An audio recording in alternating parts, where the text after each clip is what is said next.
stage our very special guest speaker, Miss Judith Morency.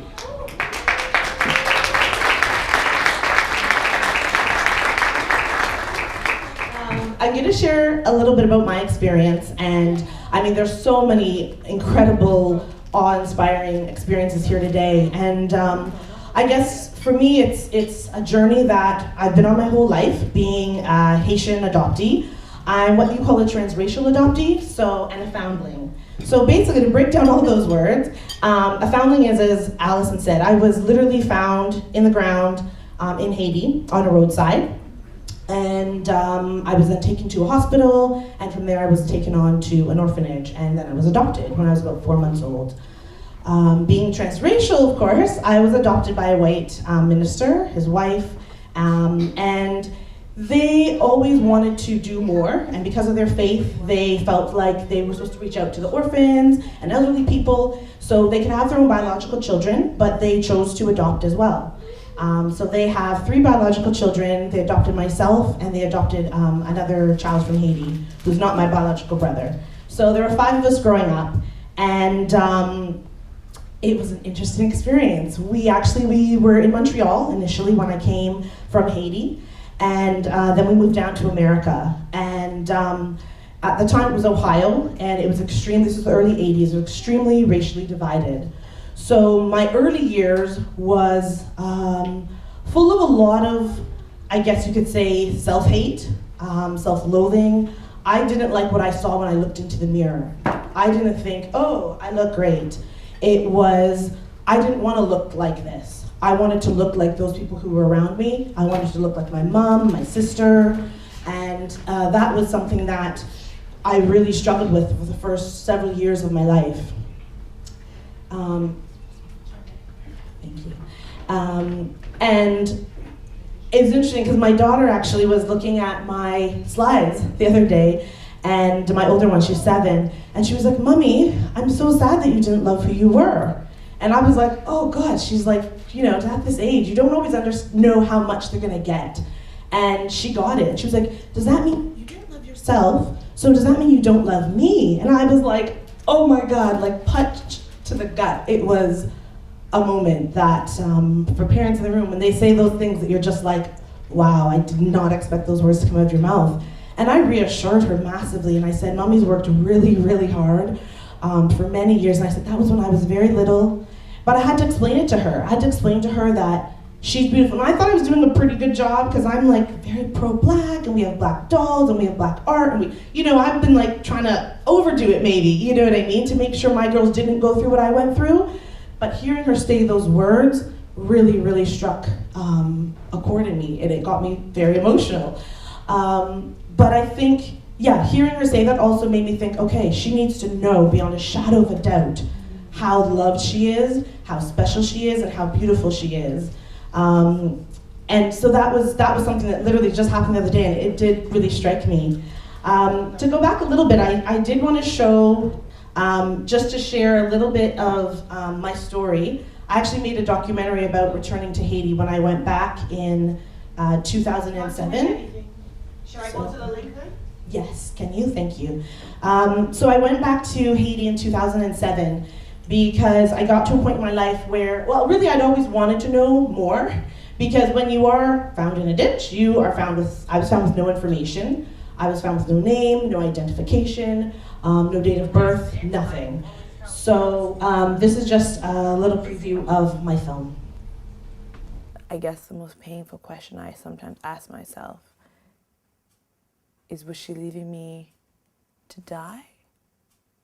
Or was she leaving me in hopes that someone would be there to try and find me? I was found in a ditch, like in the ground in Haiti, and some people, we don't know who exactly, found me. I was adopted by a white minister and his wife. Although it was a very loving family I was in, I've always felt there was part of me missing. I just feel like I have to know what happened. I've always wanted to make sure I come back to Haiti and find my family. I have no name, no pictures. I know nothing. You will find something.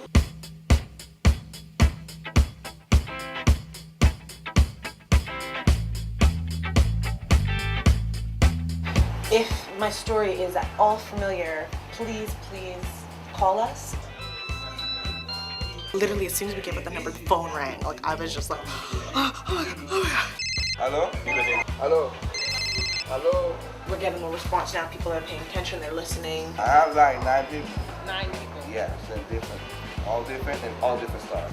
Sadly, people will make up stuff, and I'm not naive to that.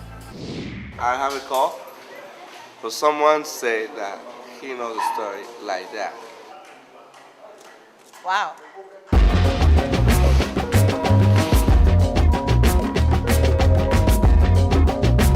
This is a picture of me as a baby.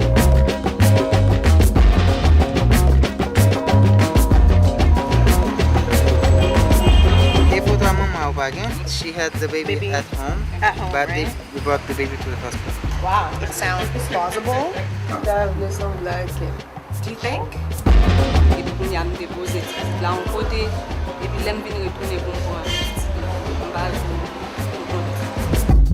I have 2 families here, and one of them came, they told us the story, it doesn't match, and they won't leave. Ça veut dire, là, on fait acte dans ça a été déjà 2 ans, il était au Canada déjà. S'en va contre Haïtien. She ain't got a chance to fight a mother because she living in Haiti too long.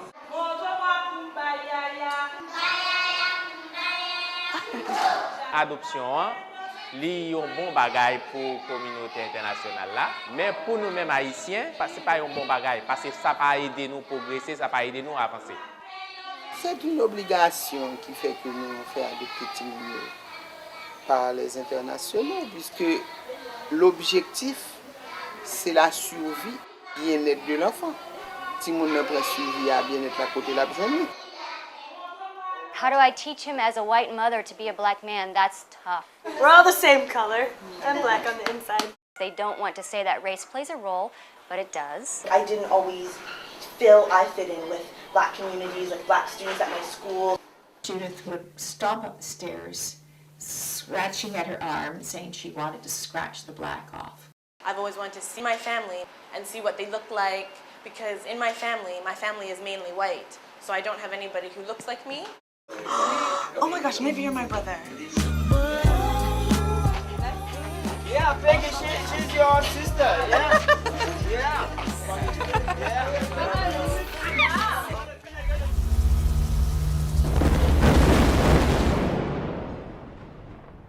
We're expecting to see the full scale of the damage and devastation that this powerful earthquake has wrought. Dozens of Haitian orphans arriving in the U.S. today. De 33 enfants haïtiens qui ont été adoptés par des familles françaises. 24 Haitian orphans arrived in Ottawa this morning.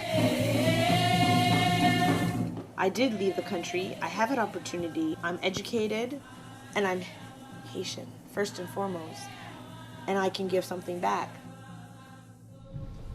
So that was my beginning, and I think for me, not having the information, not knowing my parentage, not knowing where I came from or who I was, it had a huge impact on me, and it still does to this day. It's something that I've worked through my entire life, and it's something that people haven't always understood, because the sentiment is, oh, you were lucky, you were saved, you were spared, you got to go to Canada. Yes, all those things are true to an extent. I was blessed, I have a loving family, I have opportunities, but I also lost, and I lost a hell of a lot in leaving Haiti. I lost my culture, I lost my identity, I didn't know who I was. And figuring that out when you have no information is extremely difficult. How do you build up on nothing? So as much as I am appreciative, because I hate the word grateful, and I'll tell you why I hate the word grateful, it's because my whole life I've been told, you're so grateful. People would come up to me in the street, strangers, oh, your parents, they're amazing, they're wonderful, they're going straight to heaven because they adopted you. And you have to understand what that does to a child. Should I be overly grateful because I was adopted? Or should I just be appreciative and thankful? Are my siblings who were born to my parents overly grateful because my parents had them? No, people weren't saying that to them. They were saying it to me, and probably my brother as well, who was adopted. That's a lot for a child to carry, and a big burden. Of course I love my family. Of course I'm appreciative that they adopted me. But I also am aware, and was always aware, that I had a family. It was just I didn't know where they were. They were lost to me. So growing up, I did deal with the abandonment issues. I dealt with not being lovable and not feeling lovable. How could the one person who gives birth to you not want you or not be able to keep you and take care of you? If she couldn't love me and keep me, what chance do I have? And that impacted massively on my relationships and on my self-esteem and who I was. Entering into my family, as I say, loving and wonderful family, but cultural differences galore. They were a white Canadian family. And although my parents were much more forward-thinking than a lot of parents are, and were aware that I would have racial issues to deal with that they didn't, they could never fully prepare me for what I had to deal with. The racism that I had to face, the prejudice, the comments from within my own family. My grandparents said to my mother, if you adopt this black child, we will disown you. And I felt the difference. They didn't in the end, and they came around, sort of. There was a very strange relationship that I had with my grandparents growing up. And I felt the difference in how they treated myself and my sisters, for example. Again, a lot for a child to deal with and to manage. As I grew up, I did face the racism. I was called a nigger when I was 5 years old in kindergarten. I remember it to this day. I remember the response my mother and my best friend's mother also made, though. Getting into the car when we came home from school and racing to that school and making sure it was dealt with. I don't remember what happened to that little boy, but I'll never forget the response that was taken and the action that was taken. So with things like that, that spurred me on to think, okay, that's not okay for people to talk to me like that. But it took really moving back to Canada when I was about 4 years old. About 4 years old, we moved back to Canada, and we met this black woman and her daughter, who's at the top picture there with me.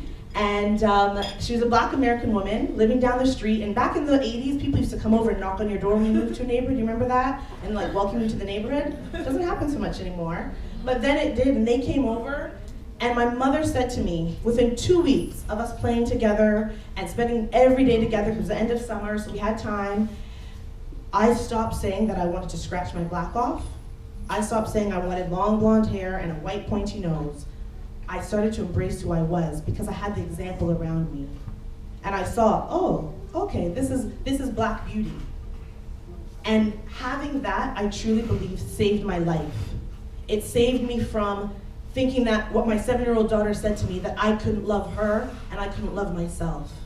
So I'm eternally grateful, and I've reached out to Lee Helen and her mother. They're both on Facebook.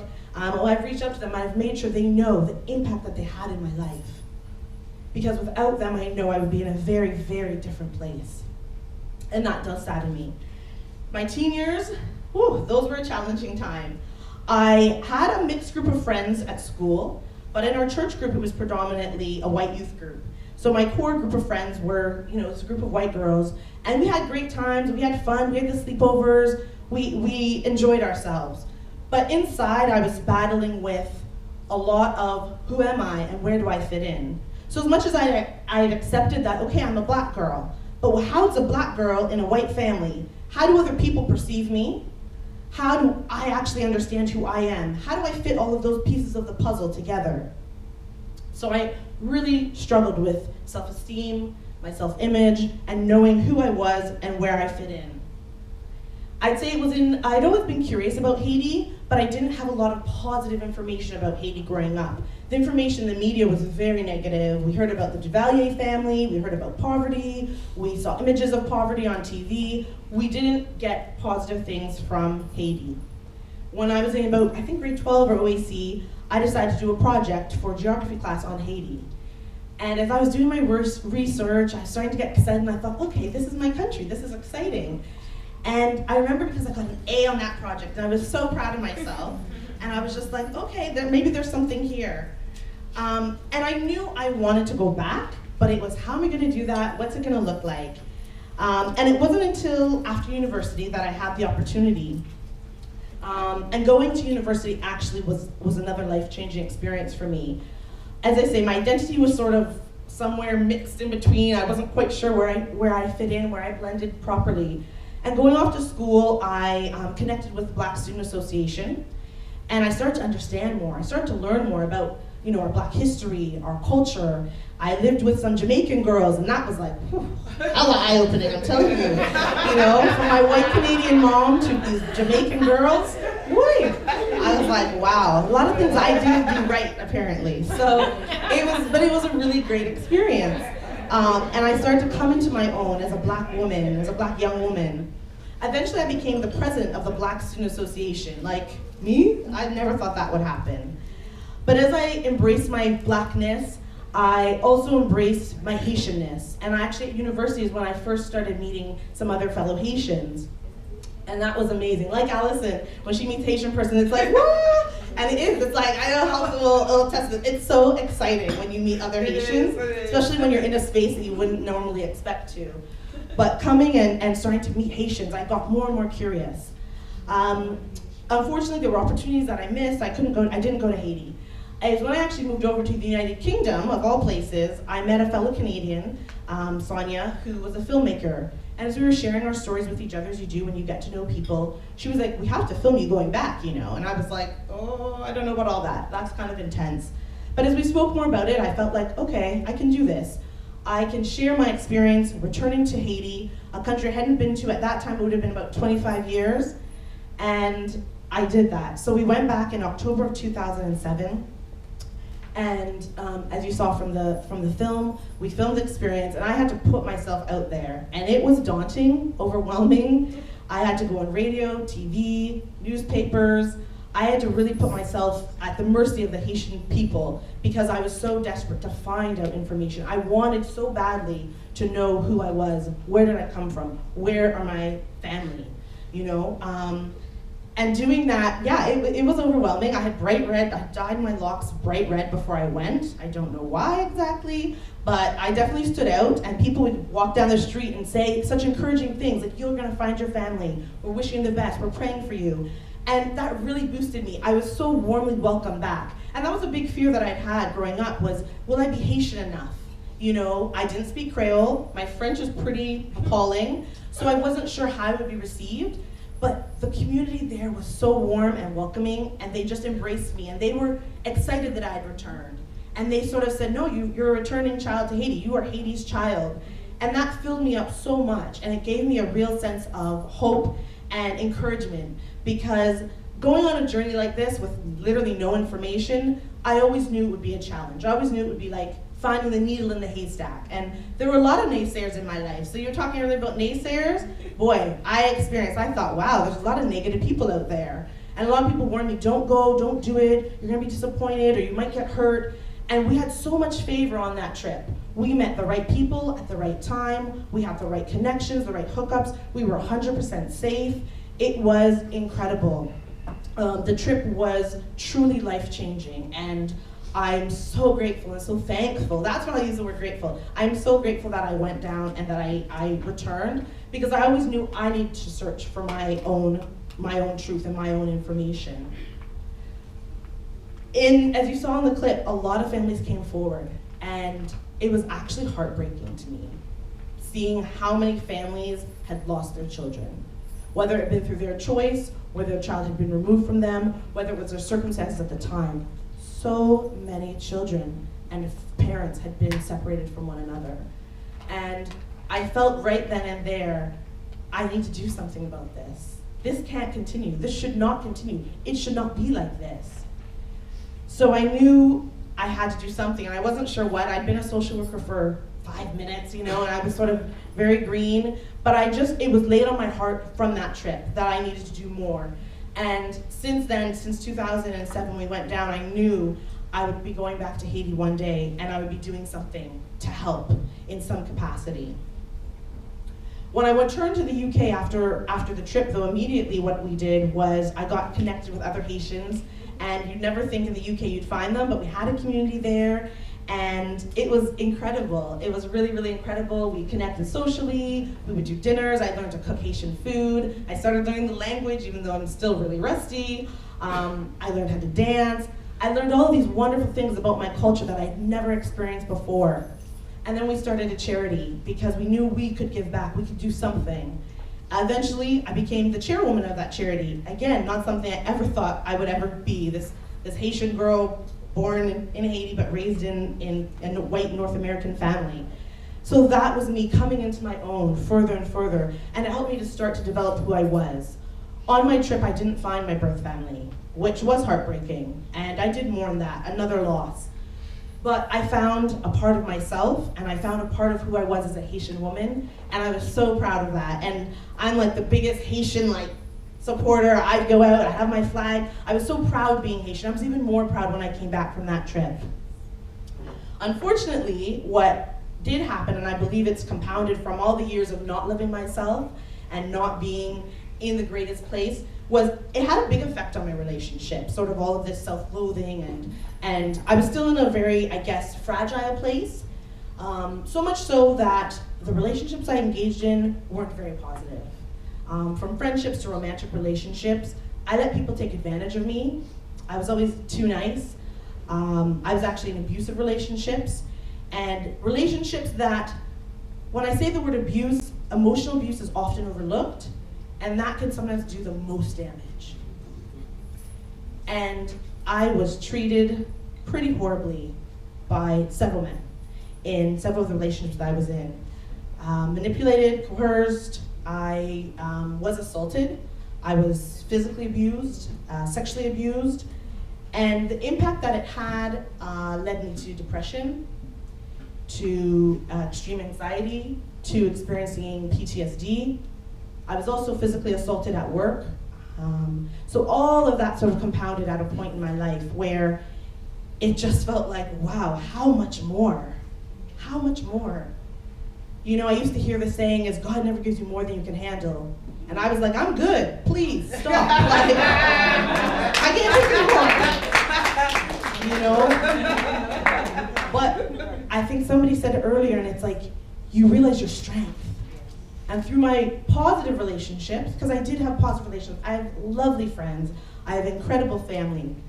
Through their support, practically, spiritually, tough love when they had to yell at me and be like, wake up and get out of that situation, I got the support and help that I needed.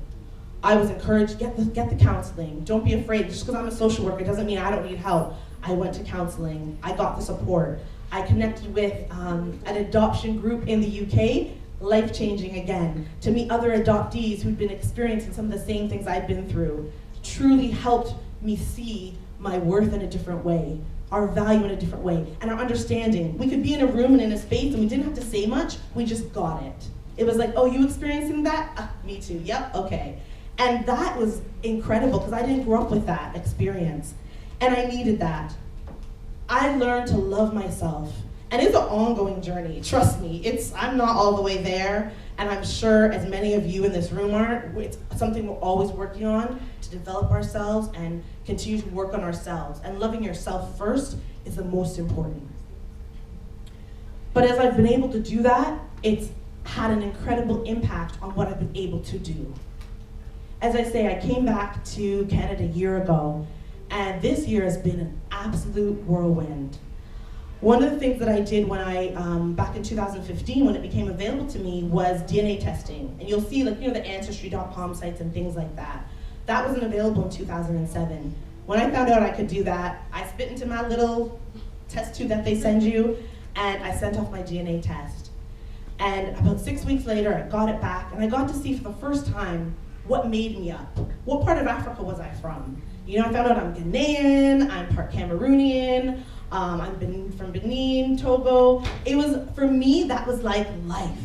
I thought, wow, I finally am able to put some more of my puzzle pieces together. And the impact it had it just made me feel so good. And I wanted to start researching and finding out and seeking out people from those countries. And it was really incredible. Even more incredibly, what happened after that was I actually made connections with family members. But it was like second, third, fourth, fifth cousins. So I thought, okay, how am I gonna find? I still don't know how I'm gonna find out this information. So that sort of sat on the shelf for a while, and I was busy. I had my babies. I had my first little girl, Africa Maya, and she was amazing. And when I was pregnant, I actually felt extremely connected to my birth mother. And I realized, God, how did she do this? How do you carry a child for 9.5 months and then relinquish them? Or feel like that's your only option, to relinquish your child? It affected me massively, and affected my ability. I wanted to be so attached to my children that I definitely overcompensated, because now they're like, suction cubes to me, but, I was so determined to make sure they felt the love and the support. I went on to have, in between, I actually had 2 miscarriages. And again, I felt connected to my mother, because I thought, this is what it feels like. You birth a child, and then you don't get to take them home with you. Again, another knock. I thought, wow. I also was able to be a parent to my stepdaughter, and from 10, she came at 10, we got through the preteen, we got through the teenage years, she's now almost 17. I'm so proud of her. And she's doing an apprenticeship in the UK, and I think, pat myself on the back a little bit, because I'm like, okay, yeah, I helped contribute to her development. And I poured into my girls' lives the best way that I could with what I had. My little one, Nalajwa, came along 3 years ago, and I'm so proud of being a mom, but it's also opened up wounds that I thought I had dealt with. And it's also given me greater insight into what it's like to parent a child that's not your biological child, and what it's like, as I say, to parent a child that you've carried and that bond has created, and also losing a child. So all of that motherhood and parenting experience has taught me even more, and has definitely worked on my patience, because we all know children test your patience incredibly. And they continue to do so to this day. But love them to the world and back, and I'm just so blessed. But it also made me want to know more. I still wanted to know, where did I come from? What am I passing on to my children? Like, I didn't know what I was giving them, what diseases potentially, what information, what's running through my DNA. I knew some of that information, but without having more of it, I felt like I was sort of a failure as a mom, to be honest. So I did the DNA testing, and finally, I think about 7 months in, or last summer of 2017, I got a first cousin match. Nice. Wow. I was like,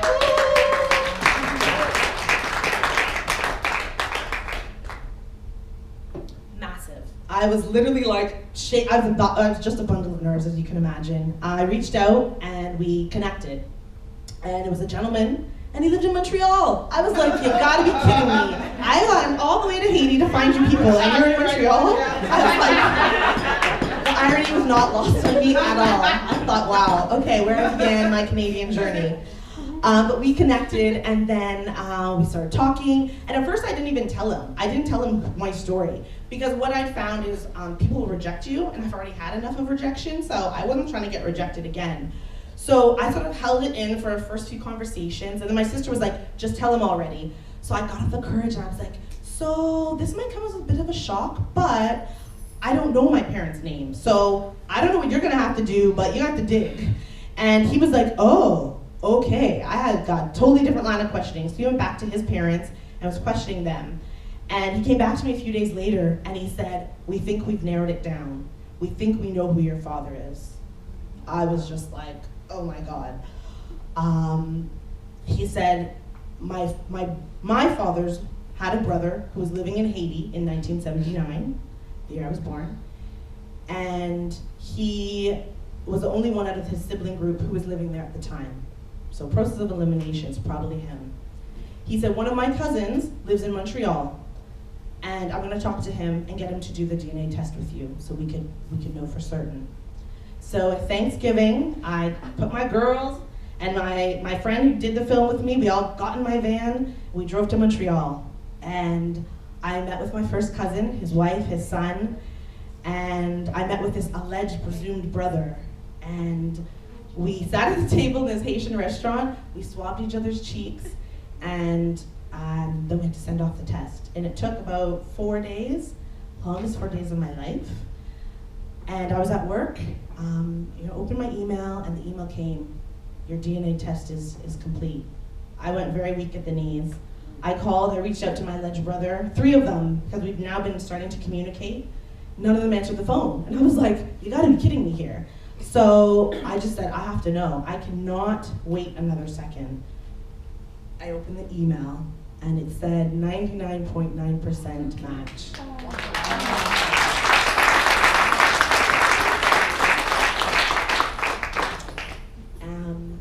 So the picture of the gentleman, that's my birth father.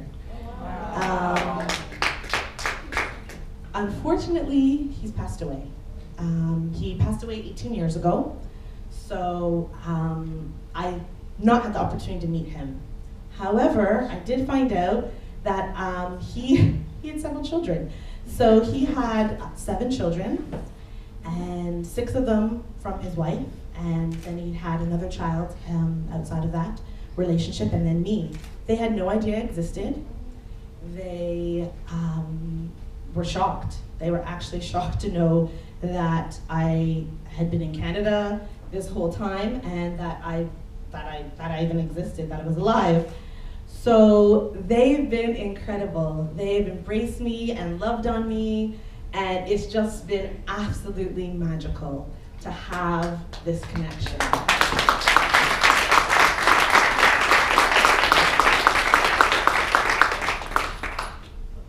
The girls and I went down to Virginia, where one of my sisters lives, at Christmas, just before Christmas, for a weekend. And so I got to meet 4 of my siblings and their children. So I now have 7 new brothers and sisters, 13 nieces and nephews, 8 first cousins, an auntie, an uncle, and more. Wow. So it's just like, woof, I have this whole more family. So yeah, it's been absolutely incredible journey and experience.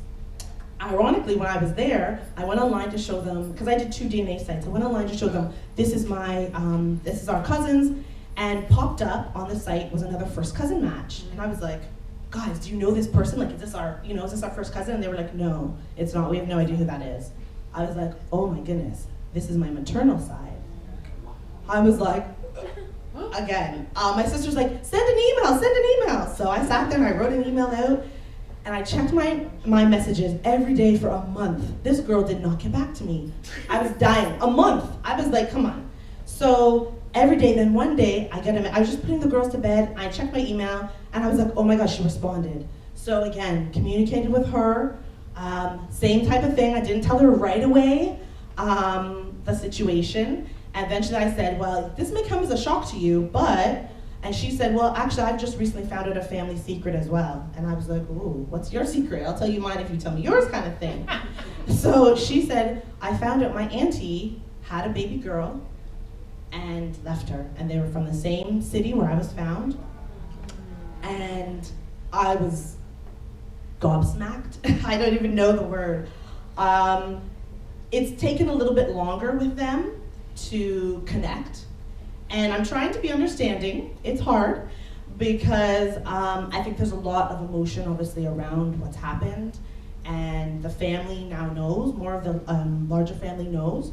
So it's a work in progress, but I'm so full and so thankful and so appreciative for technology and for the blessing that I was able to keep going.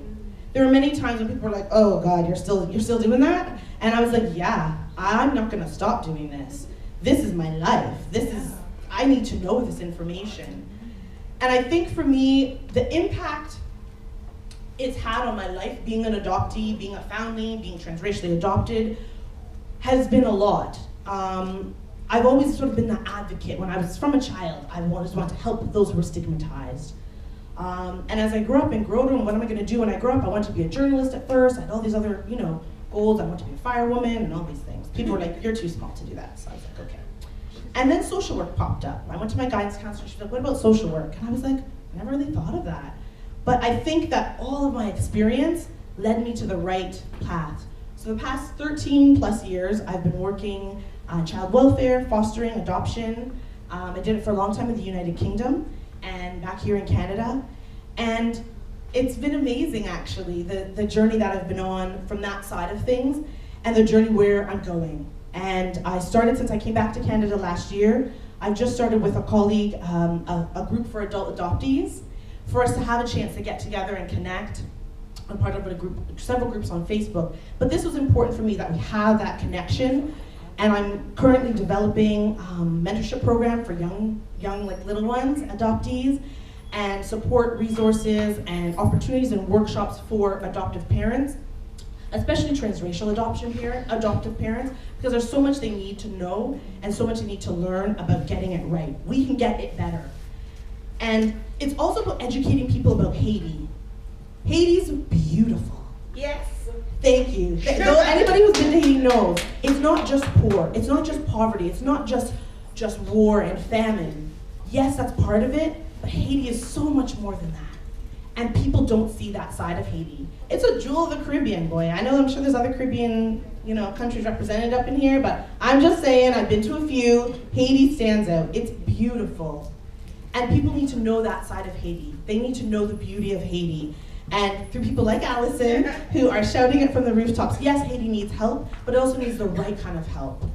It's not just swooping in and taking people's children. It's not just swooping in and with the 400 plus NGOs, don't even get me started on that exist in Haiti, that are doing what? 400 plus? There's over 1,000. Yeah, it's ridiculous. And for Haiti to be in the condition it's in, to have that many NGOs, no. Unacceptable, highly unacceptable. So what do? We do initiatives like what Allison does. We do projects that are gonna help women specifically, so they aren't in the position that my mother and probably Hulka's mother were in. That they have to relinquish their children because there's no other option. That is not acceptable to me, and it shouldn't be acceptable to us. That we're saying to people, you can't keep your child because you don't have the money. You don't get to take care of your baby. Unacceptable. We've got to do better, we've got to do more. I've been using my voice for several years. I've had some wonderful opportunities. I've met dignitaries, I've met celebrities, I've met and spoken, all around the world. I've screened the film internationally, and I've been blessed. And I'm so thankful that I didn't remain in my victim mentality. I think that's my biggest message I would share is, yes, bad things happen. A lot of bad things can happen to one person. You may think, damn, I've had a lot of knocks. And we all have had some pretty horrible knocks happen to us. But it's standing up and it's saying, I'm not gonna be a victim to that. Refusing to let that be the final chapter. Don't let your attackers, your abusers, the people that told you no, hold you back. You've got to strive and live for your dreams. You cannot let those people win. And I refuse to let them win. Anybody who's told me no, I'm saying no way. No way, I'm going on. I'm now a single mother, didn't see that one coming fully. And it is a challenge. To this other single moms, it's a challenge. It's real, the struggle is real. But again, I can do this. I've got the support. And when you have the support and the love and the self-belief that you can achieve, you will get there. And there's something that I do, and a couple of ladies have done it, but there's something I do with my girls every morning we drive to school. We say impact statements. So I'll say to them, I have them repeat after me, I'm beautiful, I'm smart, I'm strong, I'm intelligent, I'm a leader, and I'm a champion. I make sure my girls know every day when they get out of that car that they are champions. And I just challenge each and every one of you here, we are all champions. Some of us just need a little more help to get there. So don't stop, please don't stop. Trust me, if me, little old me, found in a ditch in Haiti, can be stood here on this stage, living my dream, y'all,